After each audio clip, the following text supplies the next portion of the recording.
আর রহমান আল্লামাল কুরআন।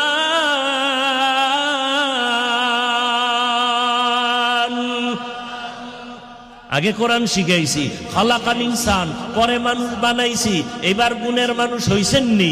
বিড়ি টানলে গুণের মানুষ হওয়া যায়, নামাজ নাই গুণের মানুষ হন নাই, রোজা রাখেন না গুণের মানুষ হতে পারেন নাই, পর্দা করি না বক্তা হইলেও গুণের মানুষ হতে পারি নাই। কি বাইতুল্লাহ হজ করছেন সুদের টাকায়, হাজি হতে পারেন গুণের মানুষ হতে পারেন নাই। আলেম সাহেব বেপরদায় পয়সা চা টানতেছেন, আলেম হইতে পারছেন গুণের মানুষ হতে পারেন নাই। গুণের মানুষ হতে হলে লাগবে ইবাদত, ইবাদত শিখতে হলে লাগবে কোরআন, কোরআন বুঝতে হলে লাগবে হাদিস, হাদিস কোরআন বুঝতে হলে লাগবে আলেম ওলামা, আলেম ওলামা পেতে হলে যেতে হবে কোথায়? তার মানে স্কুলে তালা দাও, কলেজে তালা দাও, সব জ্বালায় ফেলো, সব মাদ্রাসায় যাও। তাই কলেজের ছাত্র নামাজি নাই, দাড়িওয়ালা নাই, কলেজে আগুন জ্বালাবেন কেন? বরং কলেজ চলবে, ভার্সিটি চলবে, সব চলবে, এখানে একটু সংযোজন করতে হবে, বিয়োজন করতে হবে। কলেজে ইংলিশ পড়বে, বিজ্ঞান করবে, ইতিহাস করবে, ভূগোল করবে, তবে এখানে সাবজেক্ট পড়ি কোরআনের শিক্ষাও ঢুকাতে হবে, আলেমের পদাচরণ থাকতে হবে। এ কারণেই তো তাবলীগের লাইনে গিয়া আল্লাহ ওয়ালার সোয়া পাইয়া ঢাকা কলেজে পড়ে, মাথায় পাগড়ি, অনেক বড় দাড়ি, অনেক বড় জামা পরে। কই ঢাকা কলেজ? তাহলে কি বলা যাবে কলেজ খারাপ? না, যে ইবাদত করে না ওইটা খারাপ, কলেজ খারাপ না। যে ইবাদত থেকে বঞ্চিত সে গুণের মানুষ না।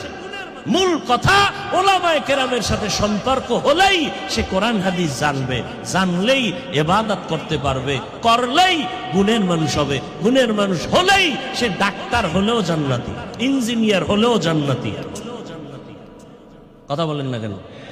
সে প্রফেসর হলেও, আর যদি তাসলিমা নাসরিনের মতো ডাক্তার হয় তো জুতা। কি ও যুবক, ডাক্তার জাকির নায়েক ডাক্তার, আমগো দেশের তাসলিমা নাসরিনও ডাক্তার। এক জাকির নায়েকের জন্য গোটা দুনিয়া পাগল, টাকার গরমে না, ক্ষমতার গরমে না, গুণের মানুষের কারণে। কথা কয় না? আর তাসলিমা নাসরিনের কপাল এত খারাপ, মরলেও লাশটা জন্মভূমিতে আসবে না। কেন?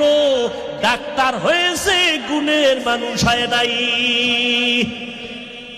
এজন্য যুবকদের কাছে আমার জীবনের বড় আবদার, স্কুলে পড়ো, কলেজে পড়ো, চাকরি করো, ব্যবসা করো, দোয়া করি, দোয়া দোয়া কলিজা বইরা দোয়া করি। এই পাও ধরলে যদি বলো নামাজ ছাড়বি না, বল আমি নিচে নেমে এসে তোর পাও ধরবো। আমার অশেষ, এই শেষ কথাটা মনে রাখবি জীবনের, এটাই মূল বয়ান। ডাক্তার হও, ইঞ্জিনিয়ার হও, প্রফেসর হও, ওসি হও, ডিসি হও, এসপি হও, মেম্বার হও, চেয়ারম্যান হও, এমপি হও, বেয়াদব হইও না। কি হইও না? বেয়াদব হইও না। বলতে পারো হাফিজ ভাই ডাক্তার হব, বেয়াদব হব না, তার মানে কি? বলে আলেম ওলামার সাথে বেয়াদবি করবা না, তাহলে জীবন মরার আগেই ধ্বংস। মা বাবার সাথে বেয়াদবি করবা না, মরার আগে জীবন ধ্বংস।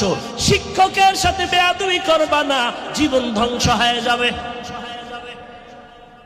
ও পর্দার আড়ালের আম্মা জানেরা, অনুরোধ করে বলি, সন্তানটাকে ডাক্তার বানাবেন, আদো বলা কোরআন পড়ায়া ডাক্তার বানান। একদিন সন্তানটা ডাক্তারি করবে, রোগী দেখবে, আজান হলে মসজিদে যাবে, নামাজ পড়বে, কোরআন পড়ে পড়ে মা বাবার জন্য দোয়া করবে। এমন ডাক্তার আমার দেশে আছে না নাই? আমি ওইভাবে বলি, যুবক তুমি ওই লাইনের ডাক্তার হও। এই একজন যুবক হাতি, নিজে যদিও সম্মান দেখা যেতে পারে নাই, কিন্তু মরার পরে আল্লাহ কুদরতে চোখ খুইলা দেখাইছে, দেখ ঢাকার শহর তোর জানাজায় ভরপুর হয়ে গেছে। কে দিছে সম্মান?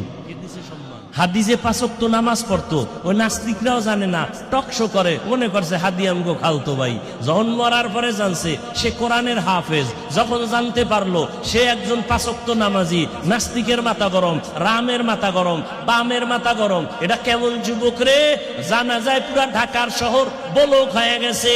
ও যুবক, হাদিরে রাস্তা দিয়ে হাঁটে, লোকেরা আইসা 50,000 টাকার বান্ডিল দিয়ে হাদি ভাই নাও, কেন কয় এমনি দিলাম।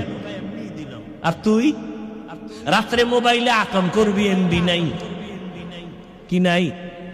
এইবার মায়ের টাকা চুরি করো, বাবার টাকা চুরি করো, কত চরিত্র খারাপ তো।